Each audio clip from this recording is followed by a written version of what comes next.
Welcome to this special episode of Talk Commerce Tech Edition. Talk Commerce, a Tech Edition special, where we talk about how merchants, agencies, and developers experience commerce. This week we interview Aaron Sheehan with DEG Digital. We discuss Magento Solution Specialist, or now called Adobe Certified Expert, Adobe Commerce Business Practitioner. We discuss how important the role of a solution specialist is for any agency building an Adobe Commerce solution. We also talk about and mispronounce Hoofa or Haifa, or wherever you're from and however you pronounce it. I'd love to know. There's so much more to this episode, and it is a must listen. Magento Creative, partnering with the client to help fulfill their strategic growth, serving the world as an Adobe Gold partner and BigCommerce Elite partner.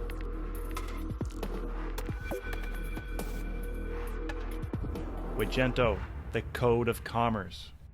This episode is sponsored by eWay Corporation, the partner of choice for technology, infrastructure, and enterprise-level digital solutions. An AWS Select Consulting partner. eWay Corporation, forward together. My name is Brent Peterson, and I'm your host. Please remember to subscribe wherever you download your podcasts. And now, Talk Commerce. Welcome to Talk Commerce. Talk Commerce. Woo, woo, woo, woo, woo, woo. I'm trying to get my sound effects to work. I have Aaron here. And Aaron, why don't you go ahead and introduce yourself? Sure. I'm Aaron, as you just said. I am currently the Magento dude at DEG, which is a digital agency in the Overland Park, Kansas City area. And we're part of the Dentsu global network of agencies. I've been in the Magento community for, I guess, about 6.5 years or so. Back to the, not to the Yoav and Roy days, but to the eBay, X.commerce, the Fabric days, certainly. And been at a couple of agencies prior to this, and live in Springfield, Missouri, which is strategically located basically in the middle of nowhere. It's a steal line from TJ. So right, that's me. Yes. All right. Yeah. So today I thought we could talk a little bit about solution specialists and how that role is important in a Magento project, but really in any e-commerce project. And maybe we could educate the client a little bit on why that role is important, but then also educate an agency on how a solution specialist plays such an important role in the complete project cycle or build, or however you want to describe that. Yeah, absolutely. And this is near and dear to my heart because this is how I started my career in the Magento world as a solution specialist. Took the M1 exam at Imagine in 2015,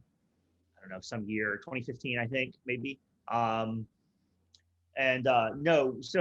I keep hiring more solution specialists for our team over here because I find the position absolutely integral to delivery. And I think one of the big reasons is if you're a merchant and you get Magento, it's a big, fully featured platform.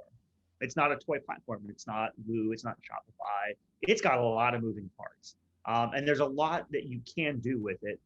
And there's also a large ecosystem of extensions and pre-built, solutions for problems that exist. And sometimes if you as a business owner have a technical problem and you express it directly to your developers, developers will build a solution for your problem. Sometimes that's not necessary. In fact, actually, a lot of times that isn't necessary. There is something already there that will solve the problem. And it simply requires reading the docs and understanding adoption and understanding how to map the business problem to the platform that you're already paying for. So having a solution specialist is really having someone who is an advocate for the use of the platform as much as possible. Your solution specialist should be there to dig in on what you already get for free effectively via your license or just because you have the open source version, and should be able to tell you what needs to be customized versus what just needs to be configured and delivered. And that's a big part of an ROI discussion, right? Because Brent, I'm sure you've had the conversation with merchants before where someone says, I want a loyalty program, or I want coupon, I want a coupon feature. And if you start from a white sheet of paper and say, I'm going to write down everything I can think of that I want my loyalty program to do, for instance, you can have a pretty big sheet of paper pretty quickly. And then what happens a lot of times, right? They start going to webinars, they start going to pitches, they start talking to vendors. Do you have this? You have that, right? The expense grows. Nobody thought to go back to the original platform and say, hey, maybe we don't want to spend, I don't know, $5,000 a month for some really, nice high-end loyalty program. Maybe would we get ROI out of it? Maybe, right? What if we went back to old reliable? What if we went back to the platform and said, what do I get for free? What can I pilot as a test to see if there's interest in a loyalty program? And it doesn't cost me any money, right? It doesn't cost me any money to implement. Have you had that experience where you're talking to a merchant and they've convinced themselves they need some top-end solution for something and are totally unaware that Magento has that feature? Yeah, definitely. And there is a subset of project managers that don't know every feature as well. And there are oftentimes project managers or even merchants who insist on something like that. And then later on decide, oh, well, I wish you would have just told me RMA is built in, and I wouldn't have gone and did an RMA program that's a SaaS based, and now I'm suddenly spending, like you said, $5,000 a month for an RMA program when we could use the one that's already there. Right. RMA, gift cards, some of these things that are built into commerce that aren't part of the open source platform are definitely some things that we see on an ongoing basis that merchants are asking for. And unfortunately, there are times when you have a new project manager or a junior project manager and they're dealing with the client and the client insists on getting something quickly and the project manager says yes and the developer says okay, and boom, it's in there. And then suddenly everybody's saying, why did this happen? And I think it goes back to the fact that there always has to be this oversight of this architect or this solution specialist who's helping everybody to better understand the project and sometimes slowing down to do some of that analysis. Yeah, no, I completely agree. And it's interesting. You said you mentioned project manager several times, and I'm kind of curious. Solution specialist is a certification, right? It's that you get from Adobe now. What do those usually are those usually project managers at Magento, or do you have like a PA or an architect role, or like how do you deliver? Because there's lots of ways to do it, right? There's lots of potential team configurations and professional roles. I found that you said there's a subset of project managers that would take that request kind of from the customer and sort of pass it on.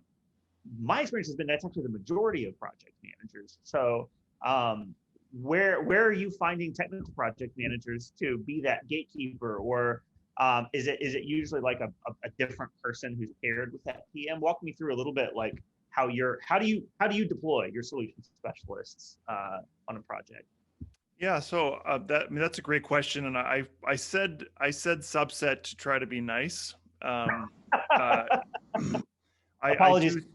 I do think that a lot of times project managers are overworked and that they tend to get a lot of requests, and every request can't be automatically known, and every technical thing from a project manager can't be known, but the client expects that they know every one of those things. And so what I go back to is everybody needs to take a breath and slow down and work in the plan.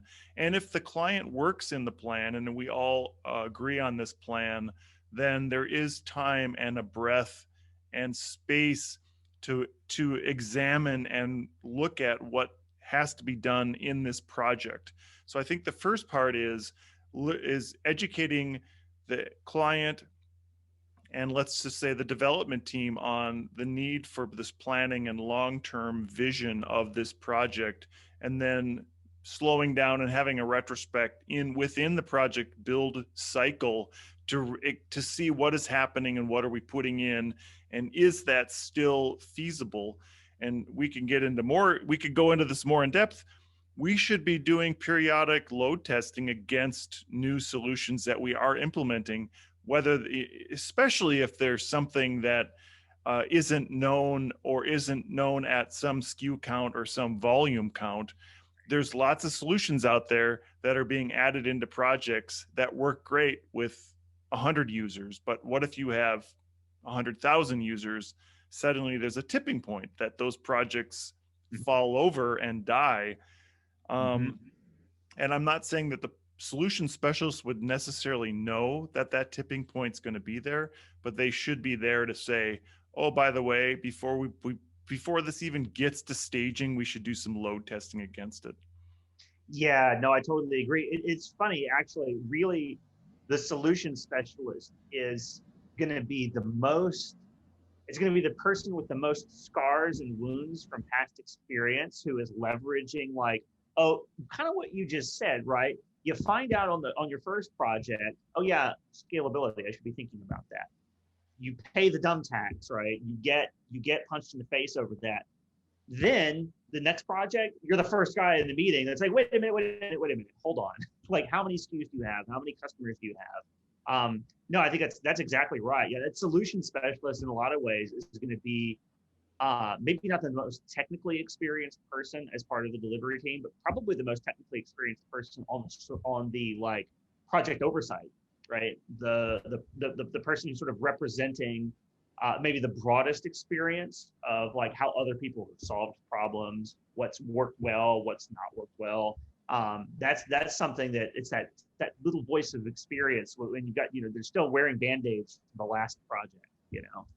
Yeah, and asking questions of the developers and giving pushback on things that they'd like to do. And I can think of an example where we wanted to do some migration, and some developers said, well, no, because of this, we can't do a automatic migration. And I said, why? Why can't we import it and then make sure that the post data manipulation is done? Or why can't we even modify and do that as part of our migration? Why can't we manipulate that data as part of it rather than doing a copy and paste for 1,000 records, which is what the team leader was proposing? I think that at least asking a question and making everybody think rather than going and just doing is one of those important roles that we don't talk about. And again, I'm just going to keep going back to taking a breath and letting everybody have some space to do some planning and thinking and then reanalysis, so we're not rushing through everything quickly. No, totally agree. And that means that whoever is filling that role probably needs to be less leverage on than maybe a project manager often is, right? A lot of project managers have 6, 7, 8, 10 projects going at one time. You can't take a breath and slow down and think about any one of them because there's a status call starting, right, for the next one. So, but whoever's doing that probably needs to be like have that space, right, to sit and think about the problem instead of just reacting. I completely agree. In your role, do you have any say-so on how the developers are doing their environments? Do you go to that part of it, or in that role, do you mainly focus on the solution? I'm the engineering manager for the Magento team. So, but really that means all of everything that touches Magento kind of like rolls into my inbox or my Slack at some level. I'm not a developer. I've never been a developer. So what I do is trust the senior developers that I have to make those decisions and provide input. Because one of the things you pick up from several years of hanging around Magento developers are approaches and tools that have worked and haven't. And I had the really good fortune to spend almost 4 years at Classic Llama with guys like David Alger and Eric Hansen, who were really like, David, of course, building Warden and continuing to maintain it, even though he's exited the ecosystem. you just pick up a lot hanging around really smart people. And there's a lot of openness in the Magento community, right? On Twitter, especially. And so you've got a lot of people with opinions and a lot of people with experience freely sharing information. It can be contentious at times. Nobody's more opinionated than the developer talking about their local environment. But yeah, I would say I have a say and have actually, pushed for some changes in how we manage things. But I wouldn't say that it's like coming in with a vision so much as facilitating a dialogue, right? And letting people be open. Because the truth is too, I mean, at a large agency, you have a mix of full-time employees and contractors at varying degrees of remove from how you operate, right? How your IT organization provisions devices. And so if I have a contractor on for, 2 months, well, I don't have a lot of, impact into how that person sets up their local environment. I can only say, we'll support you if you use X and Y. And if you want to like, hey, I'm building my own Linux tower and running, my own sort of like custom stack. If you're an experienced developer, okay, I just can't help you if it goes bonk, right? That's really the line I feel like we have to draw. It's about focus and resources. So we use Warden pretty heavily, but we've done Valet and various vagrant configurations and things like that over the years. I know there are some folks that are doing no local environments and they're just doing AWS instances, right? I think there's some agencies, and you guys might be one of them. I know of a couple of others in the Midwest who do that. And I haven't, and I think that's an interesting idea that might be worth pursuing one of these days. But yeah, just try to keep the dialogue going, right? Because it's always changing and improving. It's not like you can do things the way that you did it 5 years ago. It won't work. Yeah, I agree. And I had a really great interview with Aaron Moss, who has a thing called MDoc right now, where it's basically a developer can spin up any environment they want in any project in 15 minutes and have it working. Oh, wow. So I think those type of things, those sort of SaaS-based solutions or remote solutions are the future. I think Docker, I think Warden is also a great solution to it. I agree that now the complexity of Magento is making it more difficult to do a local environment. However, I'm a pretend developer. Like I like to at least know how to get it running. And so Valet Plus was my go-to. The only problem, I guess, with that is that every time you upgrade your Mac, it kills your whole Valet setup, and you have to go through that, Yep. which doesn't make it easy either for any new developer who's trying to get that.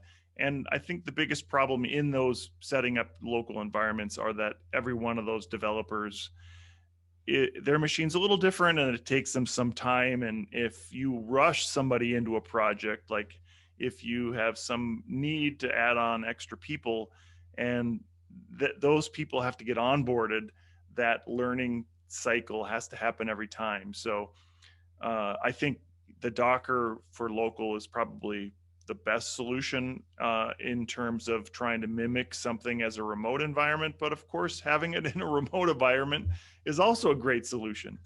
So yeah, it's always, I think it is the topic of now, and it's very interesting to see how things are playing out in the community. Yeah, totally agree. And to answer your question about, we are definitely a mixture of working mainly in MAMP, or a lot of our developers are on Linux machines, so they just run everything locally. But again, then you have to know something about Linux, and not every developer wants to know the full stack, and not every developer wants to care about all that stuff. So some developers just want to develop. And I think as you move to more front-end developers, they are more hesitant to learn about, well, why do I have to run MySQL in my local box, and how do I get this running, and what is what is this service, what is Redis, and why do I need it, and blah blah blah. Oh, completely agree. Well, it's interesting, and you mentioned front end developers. Obviously, the Magento front end experience is being revolutionized pretty rapidly now with PWA, Huva. We're seeing a lot of headless with Adobe Experience Manager in the front. A lot of like sort of omnibus Adobe deals that have both applications, both monoliths deployed, which complicates it even more because now you've got potentially a totally separate front end stack that is not even on the same box, right, with different technologies on it than what you're running Magento on. And so now you've got two developer environments to maintain, right, and two things to support. What are you guys seeing on the front end side? I know you've talked about PWA, in the past. I know both of us have. Obviously, Huva is sort of exploding onto the scene now. What's your take on all of this? Yeah, we were early adopter of PWA, but it's been hard to get traction behind, and I feel as though Adobe should be incentivizing us as agencies to really push PWA. I don't feel like there's a big incentive for anybody to do it right now other than to do it. And you have to have a different type of developer. There's a different stack.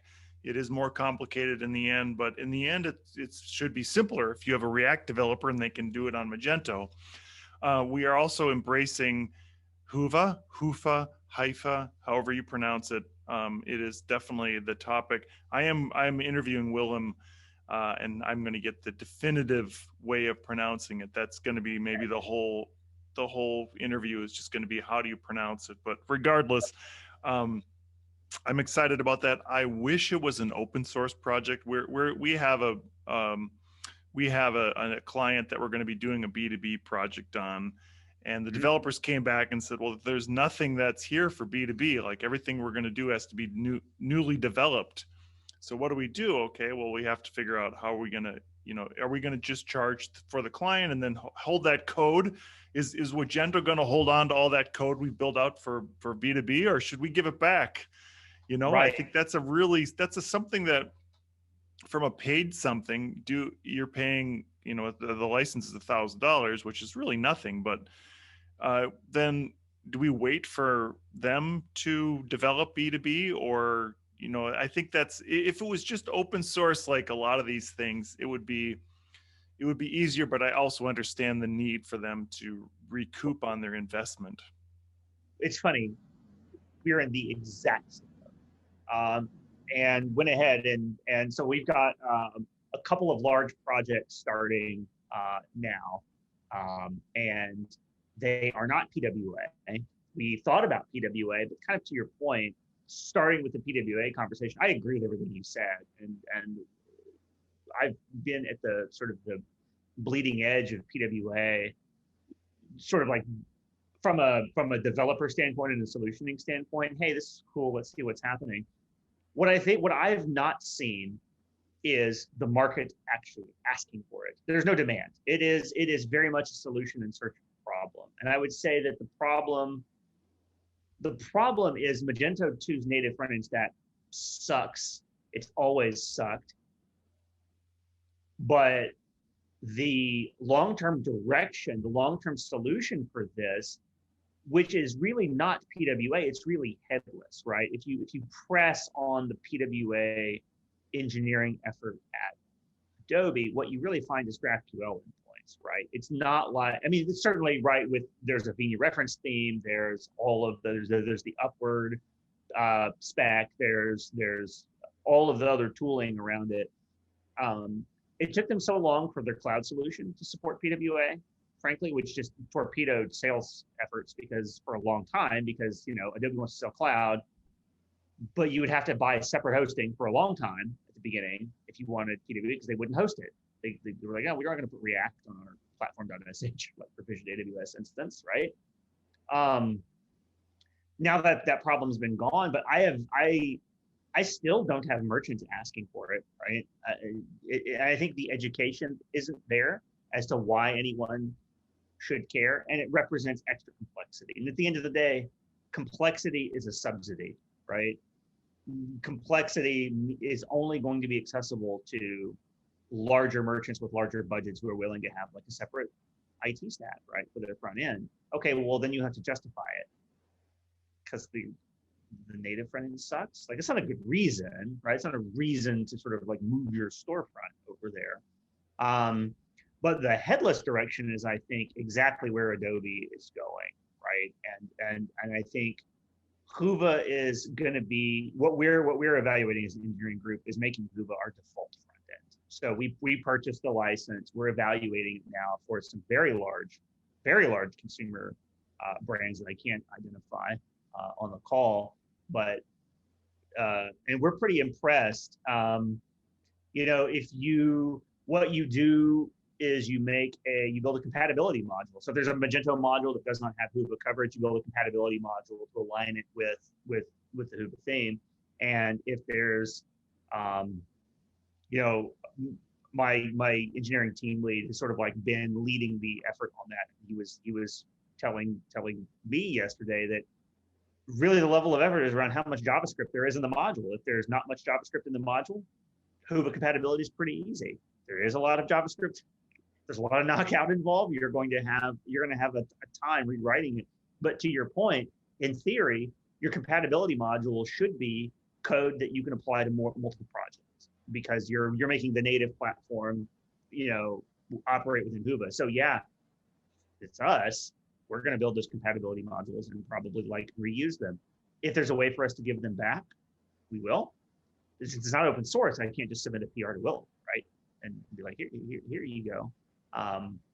So I'll be interested in your interview with him to hear what he's thinking. But for now, for us, if the deal doesn't come in with AEM sort of like specified or PWA specified, we're just gonna like assume Hoova and probably deal with the extra effort that it's involved in making it compatible. Because I think it's very early stage right now. In another year, the same, like, hey, it doesn't work for B2B. Oh, there's no gift cards. There's no gift options for gift wrap and whatever. Like, that'll be solved. Like, those guys are going to solve that problem. We will have solved it, or the Hoova guys will have solved it.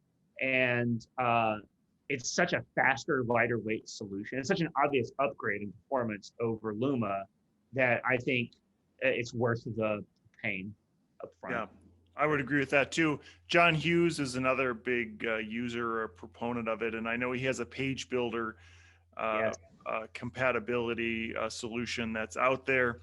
The other thing is that developers are sometimes hesitant to ask other developers for some of these things, and it takes somebody like a solution specialist to say, are you in the Slack channel? Have you asked anybody any questions about this solution?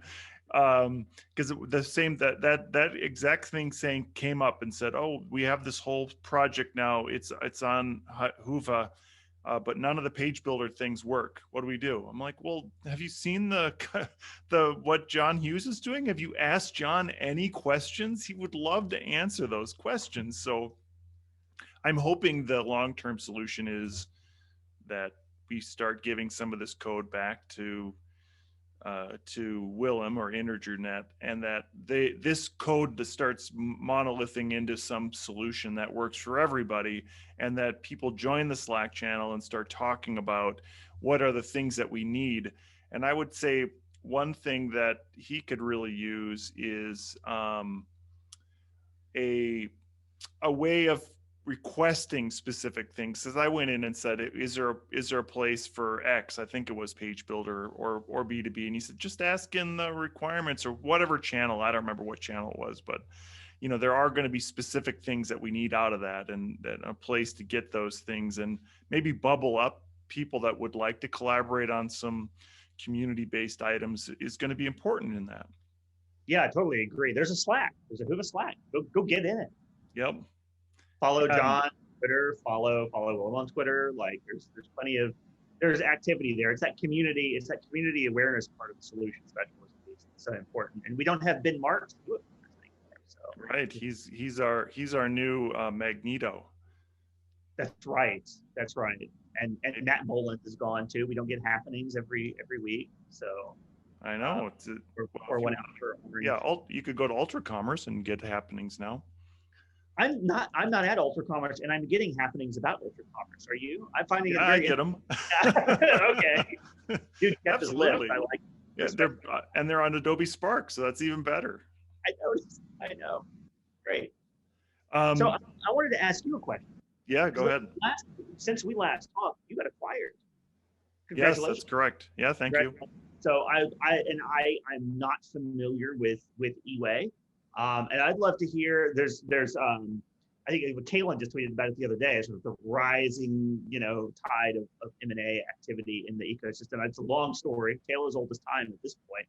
But I would just be curious, what you've had tremendous growth at Magento over the last 5 years that I've sort of like known you and Susan and sort of paid attention to the other folks in the ecosystem.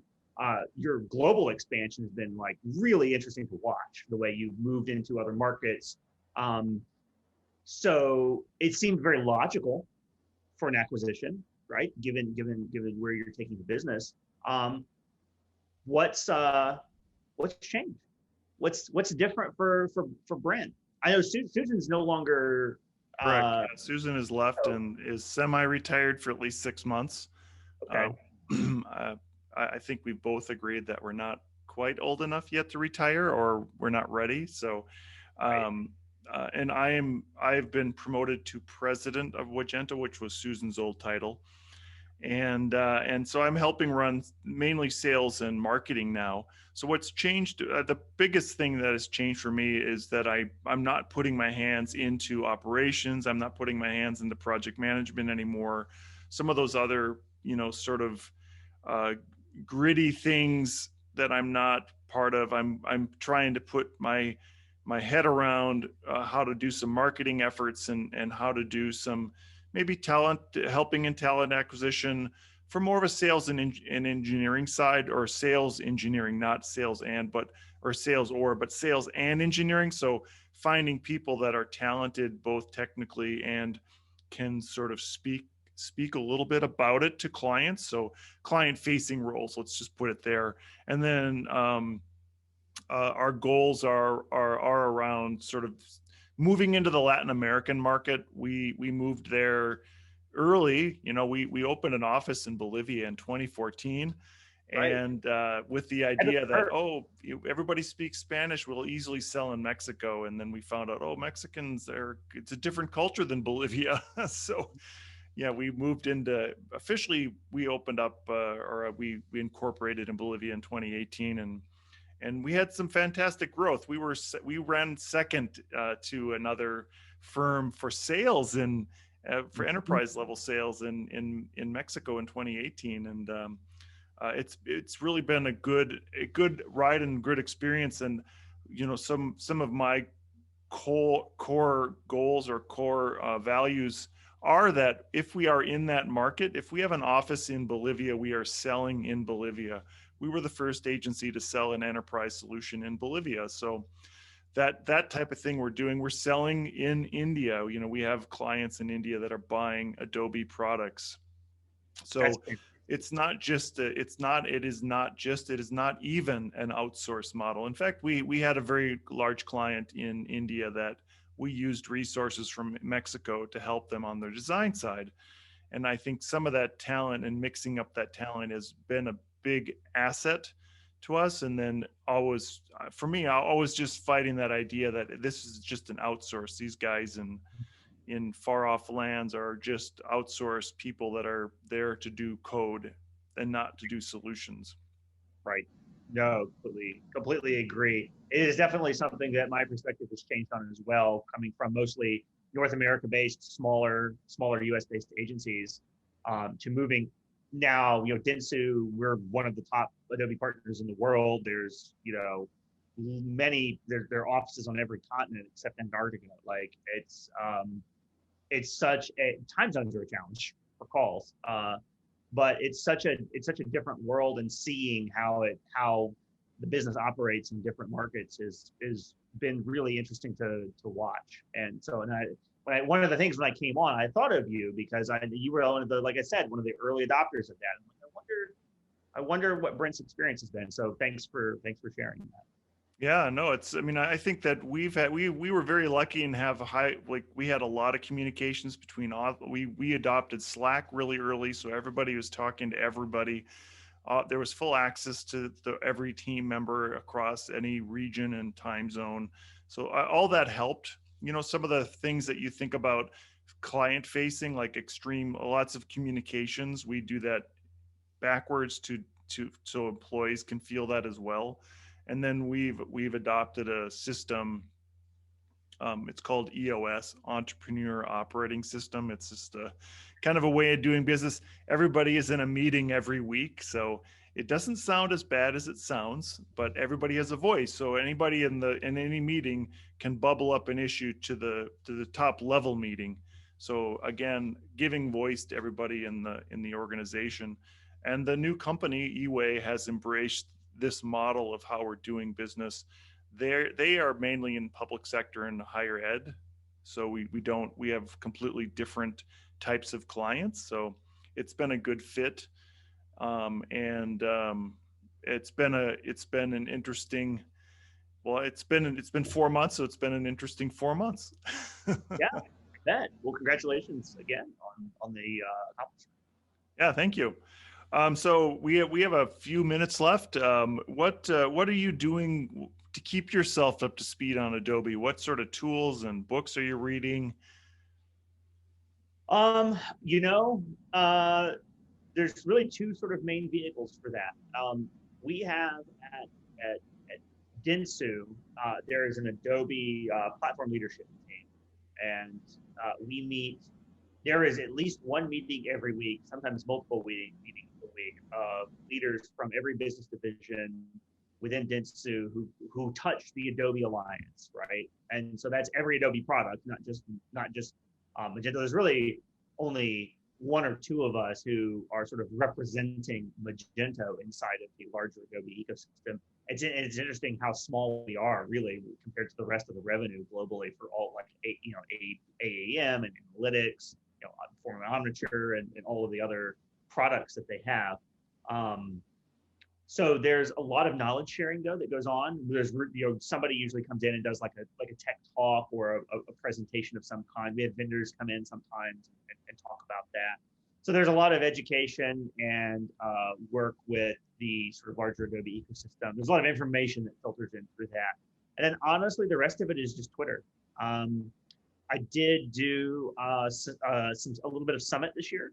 I'll be honest, I'm not a fan of the virtual events. Like, it's hard to give a damn about a webinar when your day is all Zoom calls. Like, yeah, I'm totally paying attention to this session while I'm doing work, because the emails keep coming in and Slack messages coming in. It's like you don't get the focus, you don't get the networking. I also did the Magento Association Connect, which was a little bit more focused, honestly, and same challenge, right, with doing a virtual event, but trying to stay up on the virtual events, just waiting for the in-person stuff to come back so we can all get together and like have too much to drink and talk about Magento, maybe do a run of some kind in a scenic location. But yeah, Twitter is honestly like the best place to go for like the attention span starved person that I am, where there's not a lot of focus time in between meetings to go do things. So I'm just gonna pull up Twitter and see what's going on, and it actually works surprisingly well because it at least sparks something that you can file away to follow up on later when you do have more time. Yeah. What about you? I again use Twitter, and then I'm using. I listen to some podcasts. Mage Talk it was a good one when it was out there. When it was out there regularly. And then I guess just trying to keep in touch with all the Magento people that are out there. Twitter is probably is the main place that I use to collect my information. I publish a lot of information on LinkedIn. I wouldn't say LinkedIn from Magento or Adobe standpoint is the best place to get it. Right. We also do once a month where somebody gives a presentation about a topic. Call it First Fridays. It typically happens on the first Friday of the month, hence the name. And somebody will do a presentation around a topic that would be for the whole organization. We record it and then it's published But I think you're right. Twitter and I guess talking to partners and maybe doing some webinars with some of our partners helps as well to get yourself educated on what's out there and what's happening. Yeah. Um, I did see an article that was written from Adobe's, maybe it was their CMO, that said maybe 2022 won't be even a time where in-person events come back, which I think, you know, I don't know what perspective they're getting from. Maybe they're not sitting in front of the camera or in front of the computer for all this time watching these webinars, but I absolutely have to say in-person events have to happen again, and they should happen soon. I went to a conference in Austin about 4 weeks ago, in Oh, person, wow. and then a week later, I went to a running conference in Florida. So they are happening. The one Yep. in Austin was a sort of a hybrid thing where they did. It was 80 people, and we all got together in small groups, but went into a big session where we watched a main presenter on the big screen. So Okay. I believe the hybrid events are what's going to happen. And I think it's going to make our lives better too, because we can, if we can't make Meet Magento Poland, but we're interested in a topic about Meet Magento Poland, I would like it to have those events now, both in person and virtual.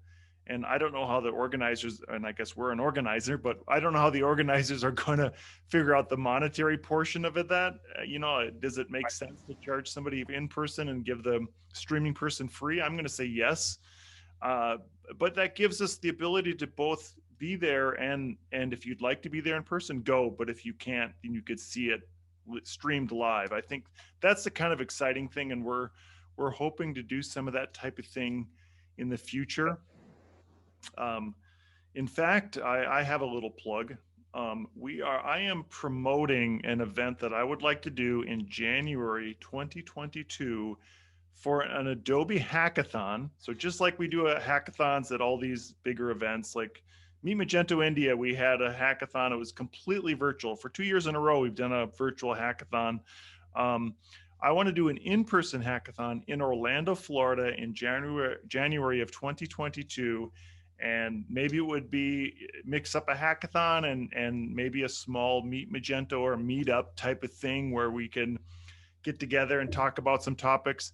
I like the idea of an unconference. So Mage Unconference is a fantastic event, and maybe a hackathon unconference would be the solution for us to do, where we cap it. Maybe it's capped at 120 people like Mage Unconference is, but then there's that other ability to kind of relax and unwind and go to, if you like Disney World, go to there, or like Universal Studios, go to there, or you That's want to right. just get to Florida in January. That's a good idea. Yeah. Yeah, you're in Springfield, but we're in Minnesota. So anywhere other than here in January sometimes looks appealing. It really does. I've wanted to have a Meet Magento Midwest for a long time because there are a lot of like there's a lot more Magento, there are a lot more Magento people in the Midwest, depending on how you define it, than there were even 3 or 4 years ago. And I think you could get some interest. I would not want to do it in January. I will tell you Right. that. Not after winter we just had. No, Yeah, no. absolutely. Do Yeah, Meet Magento Midwest in Key Largo. How about that? yeah, perfect. I love that idea. Yeah. And I think Magento. I also attended a Magento Connect, and I enjoyed it. I thought it was good content. It would be better in person. And I guess one other comment that I'll make is that in the Magento community, Hoofa or Haifa is giving some energy to the community, and it's giving us something to talk about. And I like the topics that are coming out about Magento and about the front end, and how, hey, this front end has been dead for 10 or 5 years now, and this is something new that's helping us as a community. Yeah, completely agree on that. It's refreshing to have some energy, and it's refreshing to have the energy where it's, even though Hua is not open source itself, it's it's not gated behind an Adobe contract. It's more accessible to a larger group of people if you want to say, hey, what front end do I want to build on? PWA Studio is the same way. But Hoover makes a lot of sense, I think, for some, it's certainly like the smaller mid-market merchants who have historically made up the bulk of Magento adoption, Whova is just such an obvious like solution for those folks. And there's been, frankly, so little product change in the open source version of Magento for so long. It's like, oh my God, we have something to talk about. And it's great. Yeah, exactly. Good. Well, this has been a good 30 minutes. I know we've gone 45 minutes in our 30 minutes, but it's been a great conversation. Is there give yourself a shameless plug about anything you'd like? Okay, well, I'll do a shameless plug for a sport. How about that? I don't know if you can see behind me, my image is reversed. I've been into fencing for the last couple of years. Got into it. I figure like you're never too old to learn something new. I started getting into fencing right before COVID. So it was good timing because it's a sport that requires you to wear a mask, and then when people get close to you, you stab them. And so it's very like appropriate for the times we live in. But very niche sport, right? Like not a lot of people or niche sport. I need to say that Phil Jackson just had a poll on this. I'm not sure now that he did a poll. I don't know how to say if it's niche. I'm unclear how to say it, but it's a very small sport appealing to a very small group of people.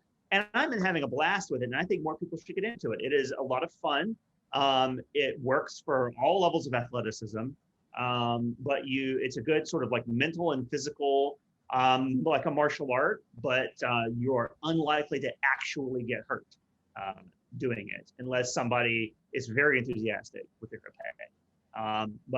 So yeah, I would, in fact, if we could do, I'd be happy to like say, I'd be happy to organize like a Magento fencing event. I think that would be a lot of fun. Maybe the next in-person meetup we go, of course, wear lots of protective gear. So very safe for pandemics. And then we all just try to stab each other for fun and maybe raise some money for charity. I think it would be a fun thing to do. But I want to evangelize fencing. I think it's a great sport. I think more people should get into it. And I would love to have some people to fence with at the next Magento meetup. Yeah, I love that. Mage fence, we'll call it Mage fencing. Perfect. Perfect. Yeah. It is surely available, right?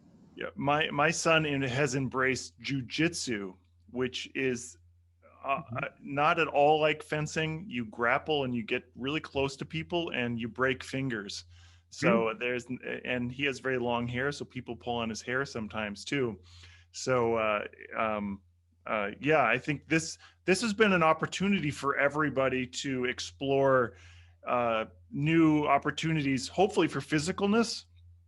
I'm a very big proponent of getting out and moving. And the picture behind you, yes. Yeah. That's great. Mage fencing. I love that. Good. All right, Aaron, it's been a great conversation.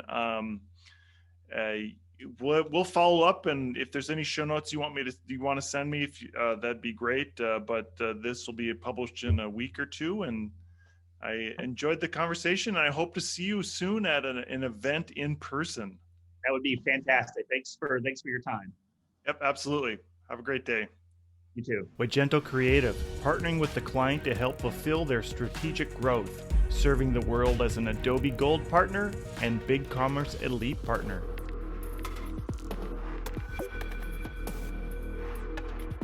Magento, the code of commerce.